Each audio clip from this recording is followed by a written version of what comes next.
vamos a empezar nuestra agenda con nuestra intervención de Alan Colmenares de Innovación Abierta. Démosle por favor a nuestro conferencista un aplauso. Gracias.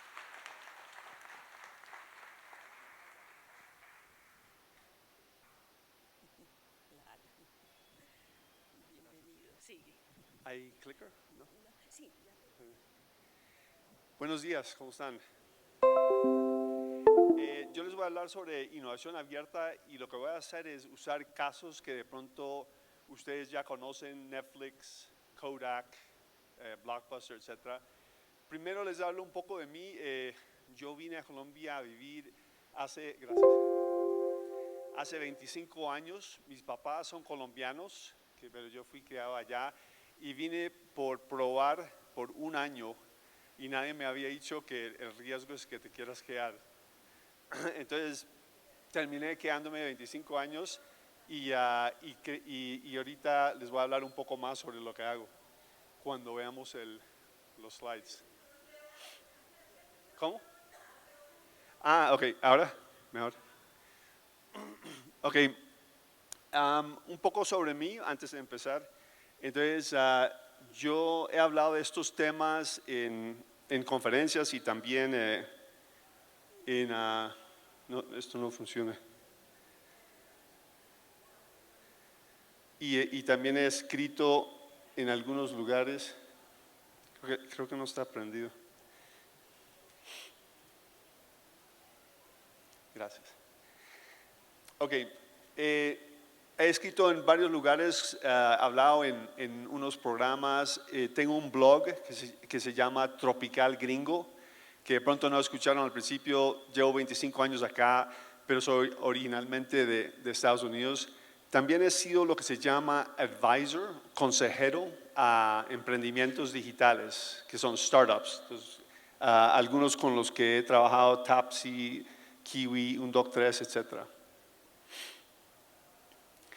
Este es un emprendimiento colombiano que está en California, que entregan comida con estos robots. Ya han mejorado mucho los robots y tienen un grupo como de 50 ingenieros en Medellín. Y todo esto es tecnología hecho de colombianos y está funcionando en Estados Unidos. Este es Javier de Undoc3, que también es un emprendimiento colombiano y es un emprendimiento que Mark Zuckerberg, el CEO de Facebook, habló de eso en uno de sus grandes eventos allá en California. Entonces, mucho se está haciendo acá en Colombia. No sé dónde apuntar esto para que… Ya paró de funcionar. Ahora sí. Entonces, yo he trabajado para varias empresas grandes como BBVA, Intel, etc. Y en BBVA trabajé para una división que lo que hace es trata de innovar para que BBVA, como todos los bancos, no se quedan en lo tradicional. Y hoy en día creé una empresa que se llama Swap. Y lo que hace Swap es, lo que queremos hacer es inyectar más energía en los ambientes de trabajo. ¿Y cómo lo queremos hacer? Pues con una aplicación donde el supervisor o el jefe, porque no tiene que ser empleado, puede ser un colaborador externo, le manda puntos al colaborador y con esos puntos se pueden comprar bonos de Cine Colombia, se puede comprar FitPal, que es de gimnasios.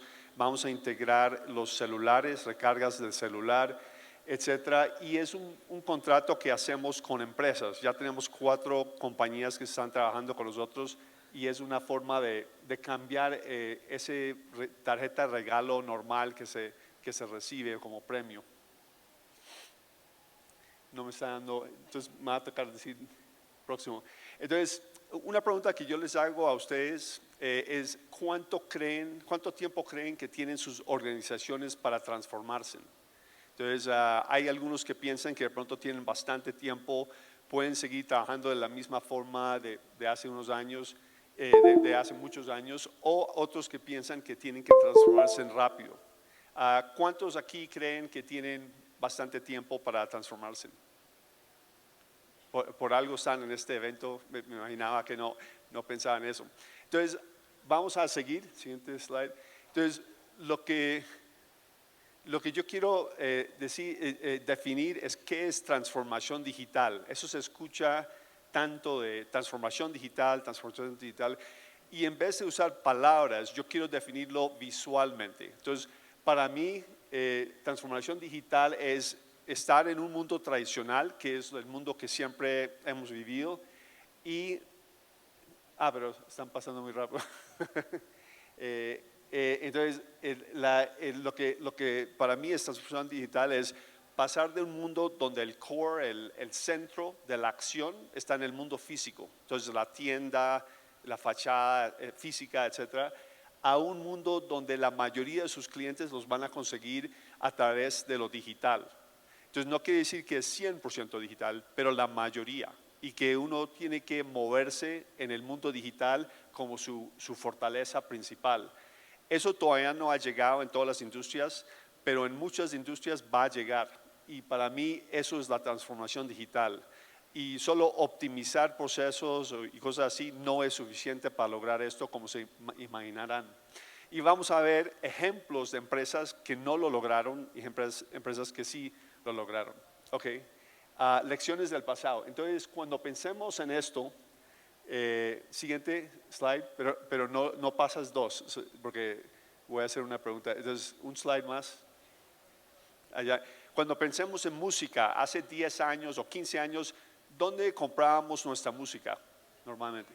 Las tiendas. ¿Y cuál era la tienda global más grande de música? Sí. No, va a tocar ver si esto funciona. No va a funcionar esto porque necesito que sea sorpresa. Entonces, Tower Records. ¿Y cuál fue la primera amenaza? Gracias. Sí, gracias. ¿Cuál fue la primera amenaza a la industria tradicional de música? ¿Cómo se llamaba la empresa que fue la primera amenaza? Napster. ¿Recuerden? ¿Recuerden a Napster? ¿Y cuál fue la reacción de las disqueras a Napster? ¿Se empezaron a transformar digitalmente? Realmente la respuesta fue conseguir una cantidad de abogados y demandar hasta a niños de 13 años, que de hecho lo hicieron. Demandaban a niños de 13 años por usar música sin... Entonces, eso fue su reacción a la innovación, es demandar y tratar de cerrar el camino. ¿Y funcionó? La pregunta que yo debería hacer, ¿funcionó por un corto plazo? Sí, pero realmente no fue suficiente. Han debido de transformarse porque llegaron otros que sí lo hicieron de otra forma, la disrupción. Entonces les tocó adaptarse, aunque no lo hicieron tan bien. ¿Y qué pasó? Pues la parte de amarillo es la parte de CDs, y eso se fue bajando y bajando en el número de CDs o el ingreso de comprar CDs por usuario, y lo que fue creciendo más y más fue la parte digital, que es lo rojo. Y eso solo es hasta el 2000, no lo veo ahí, 2006 o 2008, y eso ha sido creciendo y creciendo y creciendo. Y eso es un patrón que se ve en industria tras industria, que lo tradicional va decayendo y lo digital va creciendo. Y aquí es un poco después, entonces aquí ven lo digital está más grande y obviamente ya casi nadie compra CDs. Entonces, esto fue una transición muy difícil al cual reaccionar. En periódicos, ¿qué es lo que vemos? Los periódicos por mucho tiempo, y ustedes de pronto recordarán, estaban muy relajados con la parte digital, porque decían, pues la mayoría de gente todavía les gusta recibir el periódico y leerlo en la mesa de desayuno. Y en este año, digamos, mire, el ingreso rojo es de Google. Esos son los ingresos de Google, y lo azul oscuro son los periódicos. En ese año, realmente, si ustedes recuerdan, los periódicos todavía se sentían dominantes. Y aquí en Colombia más, porque se demoró más en llegar como lo fuerte de digital. Y se sentían muy dominantes, pero la verdad, en ese momento, ese fue el momento que han debido reaccionar, pero no lo hicieron. ¿Y qué pasó? Pues en 2009 hubo una cantidad de periódicos, más de 200 periódicos en Estados Unidos que se quebraron, después de ser negocios que generaban mucho dinero. Y este es un libro que ya tiene tiempo, pero lo que dijo ese libro es que no se deberían esperar a que el competidor sea igual de grande a uno, sino que si el competidor te está quitando la parte más rentable del negocio. Y eso es lo que sucedió. ¿Cuál es la parte más rentable del negocio de periódicos? La pauta, pero ¿cuál exacta? Clasificados, ajá, exactamente. Y eso es lo que esta empresa le quitó a los periódicos, Craigslist y después Google más. Y estas empresas lo que quitaron fue la parte más rentable y ya no era sostenible el modelo de negocio. Y por eso en el 2009 se quebraron 200 periódicos y así fue la curva de los que se quebraron. Y hoy en día los ingresos de Google son muchísimo más grandes, aquí están los digitales, perdón, no de Google, son muchísimo más grandes que los periódicos. Estos son los ingresos digitales y estos son los periódicos ahora. Y estas son las revistas. Entonces, eso es una progresión. Lo difícil es ver lo que viene, pero si uno fuera matemático, se puede extrapolar, solo que no es tan intuitivo cuando uno está experimentando eso. Y hoy en día, ¿cuál es el resultado? El valor de Google es el valor de muchas empresas de medios juntas. Uno podía comprar, uno solo puede comprar o Google o un montón de empresas, incluyendo Disney, etc. Entonces, el valor digital está creciendo y creciendo. Y yo no digo que esto es buenísimo. La verdad, como humano, a mí me asusta que pocas empresas tengan tanto poder sobre nuestros datos, pero es la realidad y tenemos que admitir la realidad. Y acá en Colombia yo visitaba, por ejemplo, el Tiempo, etcétera, y todos sabemos que están en una situación muy distinta ahora que hace 10 años cuando uno los visitaba. En fotografía, ¿qué empresa les viene a la mente de la tradición? Kodak. ¿Qué tal va Kodak ahora? Lo chistoso es que yo pensé que ya no existían, pero sí existen, están haciendo dinero con unos patentes que tienen, pero eso no son nada lo que fueron. ¿Y qué es lo que sucedió? Pues fueron disruptados. Entonces, en 1975, este señor, Steve Sassoon, él creó la primera cámara digital. No es portátil, pero es una cámara digital. Entonces, él no era emprendedor. ¿Alguien sabe para cuál empresa trabajaba él? Para Kodak, exactamente. Después Kodak, él inventó eso en 75 y 4 años más tarde los ejecutivos de Kodak pensaron, bueno, vamos a hacer un estudio y vamos a ver qué va a pasar con la fotografía digital. Y el estudio dijo que para el 2010, más o menos 30 años después, la mayoría de la fotografía iba a ser digital. Entonces, ya Kodak tenía 30 años, tenemos 30 años para reaccionar y tenía mucho tiempo y vamos a ver si lo hicieron. Después, ¿qué pasó? Pues realmente pasó unos años antes, pero casi le pegaron exacto de cuando la mayoría de la fotografía se pasó a digital. Entonces, sabían con exactitud cuándo iba a pasar, el hecho que iba a pasar, pero por alguna razón tenemos una historia que no termina tan bonita. Entonces, ¿qué hicieron? También empezaron a innovar. Hay grandes compañías que ustedes escuchan que tienen proyectos de innovación, etcétera. Ellos tenían su proyecto de innovación y se llamaba The Kodak Picture Network, que es un software donde uno sube fotos y los amigos pueden verlo y comentar. ¿Eso a qué les suena a ustedes? Exacto. Entonces, ellos dijeron, bueno, vamos a seguir adelante con esta iniciativa y vamos a también comprar una empresa para que sea más grande. Entonces ellos, Ofoto hacía algo similar y dijeron, vamos a ser más grandes, pero como todos sabemos, ellos no ganaron. Los que ganaron fue Instagram, que fue un grupo de 12 personas cuando Facebook los compró por $1,000 millones. Y solo eran 12 chicos que estaban trabajando.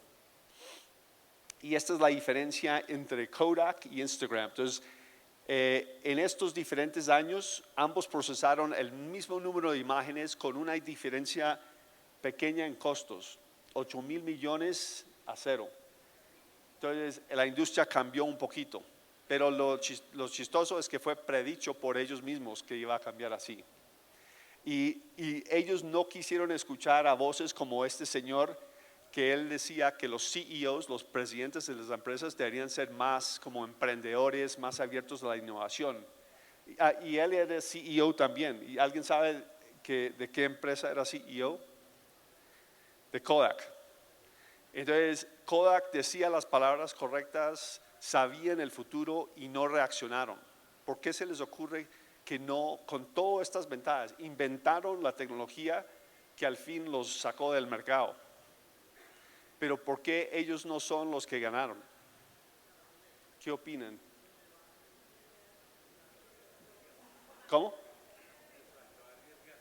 ¿Les faltó arriesgar? ¿Y por qué no arriesgaron más? Es un tema de creencia, ¿no? Es como de pronto no le creían suficiente a lo que de verdad estaba predicho. Otra cosa es la cultura. Entonces, estas empresas grandes no fallan por tecnología, porque en este caso Kodak lo inventó la tecnología.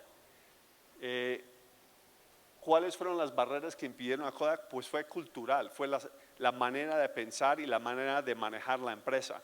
Y hay estudios sobre eso. Este es uno que incluía aquí, que se puede bajar del internet. Pero básicamente no es un problema de tecnología, es un problema de la cultura de la empresa y de las personas, cómo están pensando. Entonces, ¿cómo se comportaría los líderes de sus empresas ante esta situación? ¿Siguen en el pasado o ahora sí están más abiertos a lo nuevo que viene? Esa es una pregunta. Entonces, en videos, ¿qué empresas nos vienen a la mente de hace, no sé si son 10 o 15 años, digamos 10 años?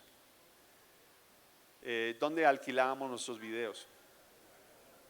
Blockbuster, y era divertido ir allá. ¿Qué tal va esa compañía hoy en día?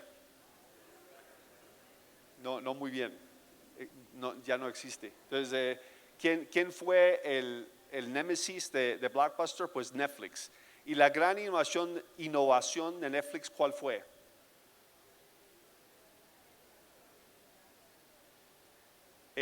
La gran innovación es básicamente el que creó Netflix era profesor de matemáticas, que también vendió una empresa de software, pero él estaba alquilando un video, y era un video de, creo que fue Apolo 13, y la tuvo en su casa por 2 semanas y se le olvidó, y cuando la fue a devolver, ¿qué regalo le dio Blockbuster a él? La penalidad. Entonces, y él se enojó. Entonces, las mejores empresas han sido creadas cuando alguien se enoja. Entonces, él se enoja y dijo, pues yo estoy cansado de esto, de pagar penalidades, y tiene que haber una mejor forma. ¿Y qué hizo? Creó el modelo, hizo esto con modelo de suscripción. En vez de una película, pago por la película, no, pago una mensualidad y puedo alquilar las películas que quiero con tal de que las voy devolviendo, pero no me cobran penalidad. Y al principio lo hizo con DVDs físicos en Estados Unidos, eso no llegó acá. Entonces uno le llegaba un DVD y lo veía y lo retornaba y ya podía alquilar otro. Y eso funcionó, y él creó ¿cómo se dice? Un aparato grande de logístico para recibir las películas y volver a mandarlas por correo, y le salía muy bien. Entonces, ¿qué sucedió? Pues en este año, un poquito antes, 2007, empezó unas pruebas con streaming. Y lo que él sabía que iba a haber el momento cuando uno podía ver una película por internet, pero en 2001 todavía no estaba esa tecnología funcionando bien, por eso le tocó empezar con DVDs. Pero ya con millones de usuarios ya pudo empezar las pruebas con streaming. En el 2008 ya ofrecía streaming, que es música, películas por internet, así en vivo. Entonces, y eso fue casi inmediato que ese año que lo empezó, Blockbuster empezó a decaer, pero caer sobre un precipicio. Y lo chistoso de todo esto, que aunque a Blockbuster no le parecería chistoso, es que ese mismo año, 2008, el CEO de Blockbuster decía, Netflix no está en nuestro radar. Nuestro competidor realmente es Walmart y Apple. Entonces, aquí en el precipicio, él estaba diciendo eso, que Netflix no era su gran competidor. Y eso puede seguir pasando hoy en día. Uno puede decir, no, los grandes son mis competidores, no estos pequeños o este pequeño, que es muy pequeño todavía. Pero otra vez, lo que pueden hacer es atacar la parte más rentable de su negocio. Este era el CEO de Blockbuster en el 2001, John Antioch. ¿Por qué creen que yo pongo esta cifra aquí arriba, 50 millones, en el 2001? ¿Esa cifra qué creen que significa? No, tenía muchos más ingresos que eso. Eso es que Reed Hastings, el CEO de Netflix, estaba cansado. Llevaba como 4 años con Netflix y fue un trabajo más grande de lo que él pensaba y quería vender su negocio y le tocó la puerta a Blockbuster y dijo, ¿ustedes no les interesa comprarnos por 50 millones? Porque la verdad él estaba medio retirado y quería seguir como relajado. ¿Y qué dijo John Antioch? Nosotros no te necesitamos, somos Blockbuster. Nosotros, todo el mundo va a nuestras tiendas. Ustedes son solo una empresa pequeña de internet. ¿Para qué te vamos a comprar? Entonces, eso puede seguir pasando hoy en día en otras industrias. Y eso es lo que sucedió. Han podido comprar a Netflix por esa cantidad de dinero. ¿Ustedes creen que hubiera valido la pena comprarlo?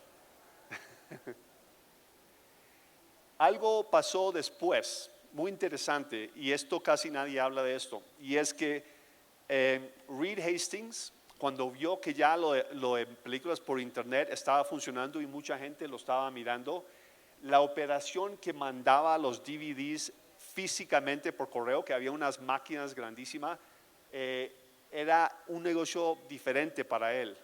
Y él quería separarlo, él quería sacar ese negocio y que Netflix no tuviera nada que ver con ese negocio. Pues los clientes no les gustó esa idea y tampoco su junta directiva y básicamente en cierto modo no lo dejaron hacerlo. Pero como un emprendedor es bien terco y él es bastante terco, él dijo, pues yo no me voy a quedar con eso. ¿Y qué piensan que hizo? La solución de él fue nombrar esa empresa DVD.com y es una empresa Netflix y lo que él dijo es, bueno, yo no voy a tener a nadie de esa organización reportándome a mí. Yo solo voy a tener a las personas reportándome que tengan que ver con el futuro, con lo digital. Y de aquí venían casi 100% de los ingresos en esa época. Todavía no venían ingresos por películas por internet, porque ellos incluían lo de películas por internet como parte de la suscripción de estos DVDs físicos. Imagínense un gerente, un CEO, un presidente de un banco diciendo el que maneja o la que maneja todo el ingreso que viene por las, ¿cómo se llaman esos? Las subsidiarias, no me va a reportar. La persona que maneja casi 100% de mis ingresos, digamos hace unos años, la Junta lo sacaría de una. Es una decisión muy difícil para un presidente tomar. Pero él, ¿qué entendió? Él entendió que la manera de pensar sobre el futuro es muy diferente del presente. Entonces, en el presente estás enfocado en no arriesgar ni un centavo, sacar todo el margen posible, pero hacia el futuro estás haciendo experimentos, probando cosas, y son dos maneras de pensar muy distintas. Y él entendió que necesitaba enfocarse en lo del futuro, y por eso hizo eso.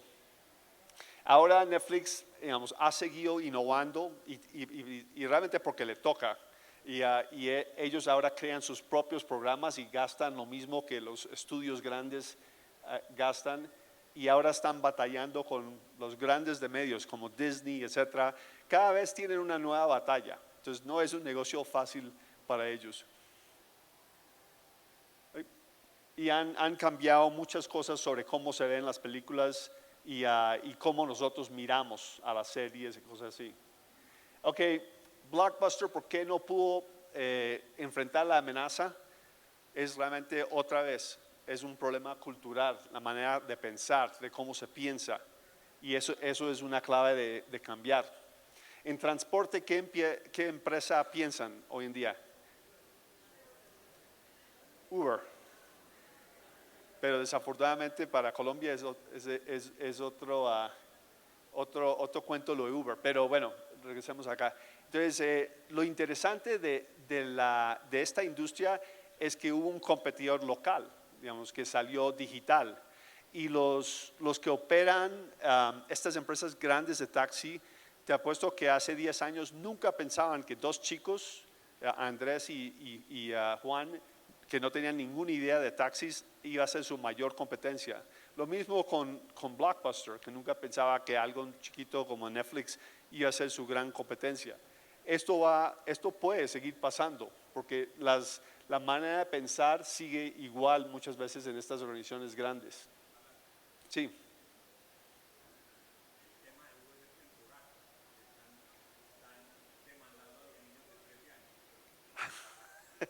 Tú captaste la metáfora que tenía, sí, muy bien, sí. Es temporal, sí. Lo digital es muy difícil de parar de esa forma, para no decir imposible.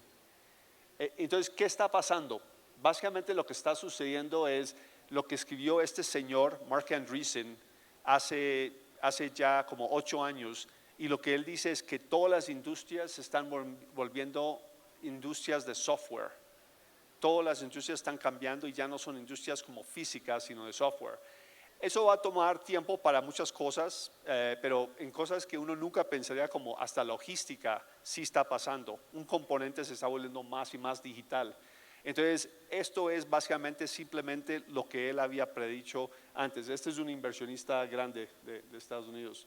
Entonces, las olas de cambio son muy difíciles de percibir, porque cuando uno está en una industria, todo parece como, digamos, hay competidores pequeños y parecen como en la distancia, y uno tiene la empresa fuerte. Pero lo que pasa es que algunos de esos competidores se vuelven más grandes y en ese momento, ¿ustedes creen que ese es un buen momento para reaccionar? No, pero eso es la parte humana, que hay estudios sobre eso, que a nosotros se nos dificulta ver que esto va a cambiar y va a ser así. Entonces, es como contraintuitivo, debemos reaccionar cuando parece que estamos muy bien en la industria. Entonces, más evidencia que todo está cambiando es que las empresas más valiosas son digitales. Y otra vez, yo no estoy feliz de que esto sea así y hay cosas que me asustan de esta realidad, pero lo digo porque es la realidad. Lo digital está tomando predominancia. Y así es como ha cambiado el valor de las acciones digitales, han subido en estos años, y las tradicionales o se han quedado igual o han bajado en valor, las de petróleo, etcétera, etcétera. Bien.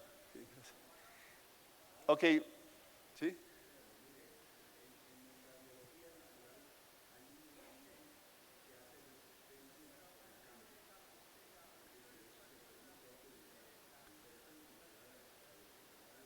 Sí.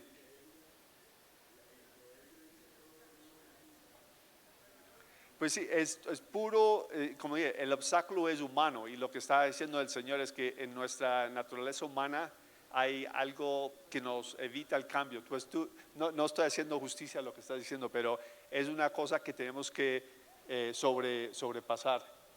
Entonces, les voy a mostrar el ejemplo de la única compañía que yo conozco que ha hecho una transformación digital, lo cual es asombrante. Uno pensaría, con todo lo que uno escucha de transformación digital, que hay muchos ejemplos de empresas que ya lo han hecho. Y recuerde la definición mía de transformación digital es donde el core, lo central de la empresa es en el mundo físico y cambia a que lo central de la empresa sea del mundo digital. Y entonces este era un periódico en Sudáfrica y se llama Naspers. Y básicamente en estos últimos años la acción ha crecido, que no creo que no hay ningún periódico en el mundo que ha crecido la acción así en estos últimos años. ¿Y cómo lo lograron? Pues lo que hicieron es empezaron a comprar. Que en esa época, en 2001, cuando ellos empezaron, ¿qué tenían ellos? Tenían una industria que sabían que iba de decaída, pero tenían efectivo, cash, tenían dinero. Dijeron, vamos a invertir ese dinero en empresas digitales del futuro. Y les ha ido muy bien, especialmente con Tencent, que es una de China, que hicieron una inversión. Y esto es como parte de su filosofía de trabajar con muchos emprendedores. Ellos son muy abiertos con el mundo exterior. Y básicamente hoy en día solo 1% de sus ingresos viene de imprenta, del periódico físico. Todo el resto es digital y la mayoría de Asia se transformaron totalmente a digital y a diferentes partes del mundo. Entonces ese es un ejemplo y no conozco otro, aunque si alguien se le ocurre me dice. Pero después de digitalizar el mundo, ¿qué viene? Y lo que viene son los algoritmos. ¿Y qué es un ejemplo de eso? Pues cada vez que nosotros vamos a una dirección que no conocemos, ¿cómo llegamos hoy en día? Gracias a Waze. Y en esa transacción donde usamos Waze para llegar al destino, ¿quién es el que manda y quién es el que sigue las órdenes? Entonces Waze manda, el software manda. Para mí esa es una señal de lo que viene. Y otra vez, no estoy feliz de esto, pero es el futuro que yo veo. Más y más las decisiones van a ser hechas no por humanos, sino por software. Hay un señor que decía que el futuro ya llegó, y para mí ya llegó en Waze, solo que no está distribuido todavía no está masificado, pero va a llegar ese momento. Y hay como se dice, revistas de economía que ya dicen que lo más valioso no es el petróleo, sino son los datos. Y la inteligencia artificial, ustedes escuchan mucho eso, pero eso ya está listo para usar. Lo que pasa es que, como dije, la cultura de las empresas todavía no está lista para usarlo. La manera que las empresas toman decisiones no está lista. También está el tema de IoT, que es el Internet de las cosas, que va a crear un gran impacto y ya lo está haciendo, que ya va a hacer conexiones no entre personas, sino entre dispositivos de todo donde vivimos, todo va a estar conectado. En banca, ¿qué está pasando? Pues hay algo que está creando bastante impacto, todavía no tanto como yo pienso que en el futuro, y esto es ¿qué? Bitcoin. Entonces Bitcoin, fuera de ser una inversión, hay una tecnología detrás que es revolucionaria. Y lo que es revolucionario revolucionaron a esto, el libro de contabilidad. Entonces, ¿dónde se lleva las transacciones? ¿Y qué está pasando? Pues por primera vez en la historia se puede tener el libro de contabilidad distribuido. No requiere que haya un tercero que se encargue de eso. Entonces, aquí hoy en día se requiere un tercero que diga, bueno, yo voy a ser el árbitro entre ustedes dos para saber quién le debe cuánto a quién. Pues eso se presta para abuso y corrupción, etcétera. Nunca había otra solución. Hoy en día sí hay una tecnología que permite que un algoritmo se encarga de asegurar quién le debe qué a quién en una transacción. Y eso es las criptomonedas, especialmente Bitcoin. Bitcoin ahorita tiene un valor de casi 200 mil millones de dólares, 150 mil millones de dólares, pero va a seguir creciendo y creciendo, pues según yo, porque realmente no tanto porque creo en apostarle a cosas de especulación, es simplemente la tecnología sigue creciendo, más personas se están conectando. Entonces,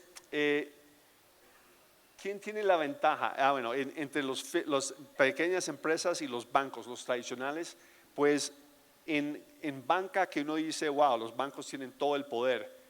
Básicamente, esta parte que es la rentabilidad en amarillo es la que no requiere tener una licencia bancaria, porque lo único que es vender los préstamos y originar los préstamos. Y ahí es donde se gana más dinero y ahí no se necesita licencia bancaria. Entonces hay nuevos jugadores que están apostándole a eso. Entonces la importancia de cultura. Este siempre es la parte que siempre dicen que es el obstáculo más grande en las empresas. Y aquí puse unos ejemplos para la industria, creo que es la industria acá es, Lyric es como el Airbnb de hoteles para negocios. Entonces, cuando haces viaje de negocios, puedes ir a un lugar que no es un hotel, sino son casas que las han amoblado para ejecutivos de negocios. Al fondo está una empresa que si tienes una casa y quieres alquilarla, esa empresa básicamente te la alquila y te garantiza un arriendo y va y lo ofrece digitalmente a personas externas. Y aquí tenemos a otra empresa que hace todo lo de manejar propiedades, y lo hace todo digitalmente. Y hay muchos más. Entonces está pasando en esta industria también las diferencias. Hay un consultor grande que siempre decía que la cultura se come a la estrategia para el desayuno. ¿Qué piensa que él quería decir con eso? Que no importa la increíble estrategia que tenga una organización y la puede lanzar y escribir en folletos, pero si la cultura no permite ejecutar esa estrategia, no va a ayudar. Jeff Bezos habla mucho de permitir el fracaso. Eso es muy difícil en las empresas grandes, permitir fracaso. Y lo que hace es que hay que apostarle en grande a varias cosas y pueden fracasar, y él dice que eso es lo que él ha hecho. Bueno, construir una cultura corporativa que puede ser exitosa tiene muchos componentes, incluyendo digamos, sí ser digital, aunque esa no es la única, pero es ser digital, y eso es lo que hago yo. Bueno, voy a ir al final. Entonces, hay un filósofo que a mí me gusta que se llama Wayne Gretzky. ¿Y alguien ha escuchado de Wayne Gretzky? Él fue el mejor jugador de hockey de la historia. Era como el Pelé del hockey. Nadie lo llama el Pelé del hockey, yo soy el único que le digo eso, pero era como el Pelé del hockey. Le preguntaron, Wayne, ¿tú cómo lo haces? ¿Por qué eres tan bueno? Y él lo que dijo es, yo simplemente voy hacia donde va el disco, no hacia donde estuvo. Y eso para mí es lo que tenemos que hacer nosotros. No pensar en el mundo como está ahorita, sino hacia dónde va y prepararnos para aprovechar lo que viene. Gracias.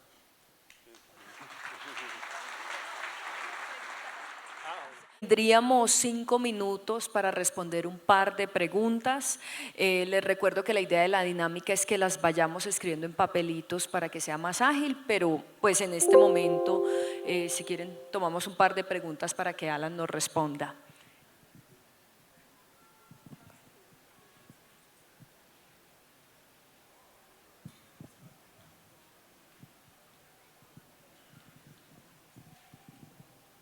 Buenos días para todos y todas. Quería recordar algo importante que usted hablaba de Blockbuster. Aquí tenemos una competencia en Colombia, Betatonio. Betatonio fue la primera marca y llegó Blockbuster.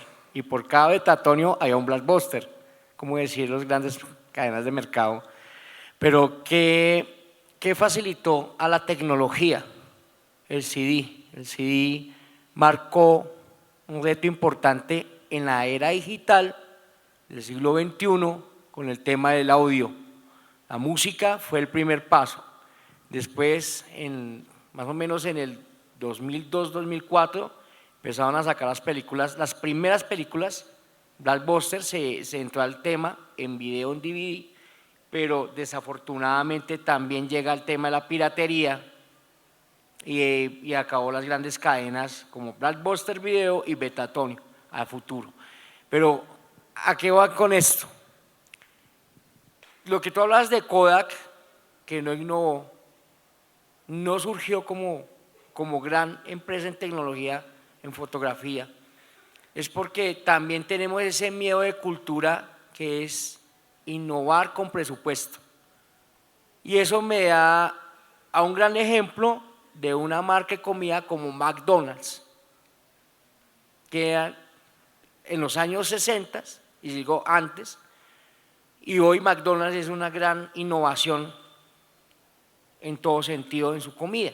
Es lo mismo que pasa en la tecnología. Si uno se queda en un punto quieto, sin crear algo nuevo, va a ser grave. La pregunta es, si nos da miedo, ¿qué otras opciones podemos hacer para innovar?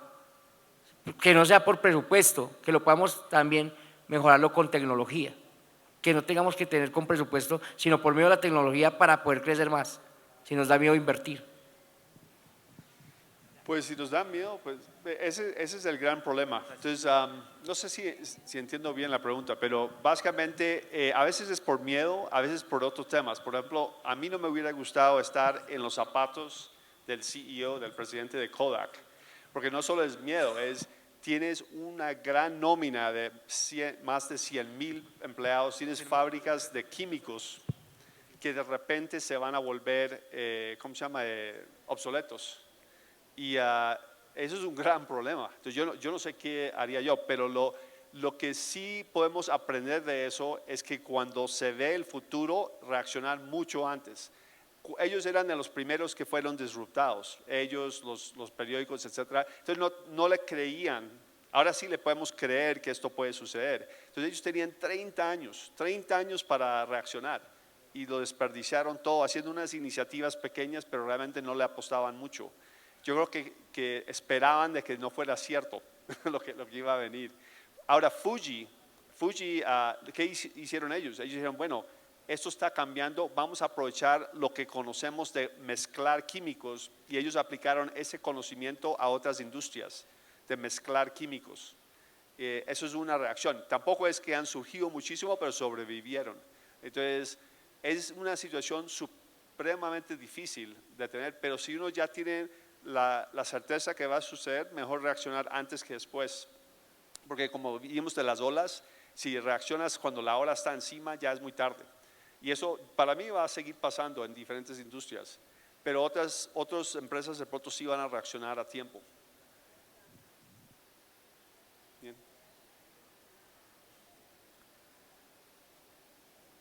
¿Alguna otra pregunta rápida? Gracias. Solo alcanzamos una pregunta más. Gracias, buenos días. No, yo pienso que el tema está súper interesante aplicado a la parte de propiedad horizontal.